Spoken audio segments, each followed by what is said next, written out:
احسن شوربه عندي، بنينه بسيطه اقتصاديه وسخونه في هذا البرد هذا والشتاء. ديما كنديرها وكتنفعني حتى في رمضان. خديت واحد الطنجره درت فيها شويه ديال الزيت ودرت فيها البصله الخضاريه. انا كتعجبني البصله الخضاريه بزاف وكنكثر منها. الا عندكم البصله العاديه حتى هي ديروها. غادي نزيد عليها هنايا واحد الصدر ديال الدجاج قطعته بروشيط، زدت عليه شويه ديال الملحه على حسب الذوق، شويه ديال البزار، معلقه صغيره ديال الخرقوم، مسكينجبير وشويه ديال القرفه. غادي نخلط هذا الشيء مزيان حتى كيتقلى على نار مهيله باش ما كتحرقناش العطريه. وكنزيد لها واحد 2 معالق ديال القزبور والمعدنوس. غادي نزيدوا الماء الكافي وغادي نخليوها حتى كتغلى. ما كتاخذش بزاف الوقت ديال الطياب، غير كتغلى كتنقصوا عليها العافيه وكتخليوها مده ربع ساعه وكتحلوا عليها.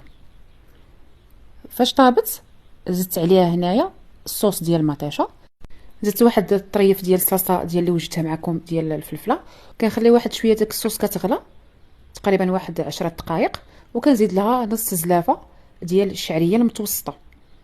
كنبقى على التحريك مستمر وزدت لها واحد المعلقه صغيره ديال السمن، وزدت في الاخير فاش طفيت عليها واحد المعلقه ديال القزبور.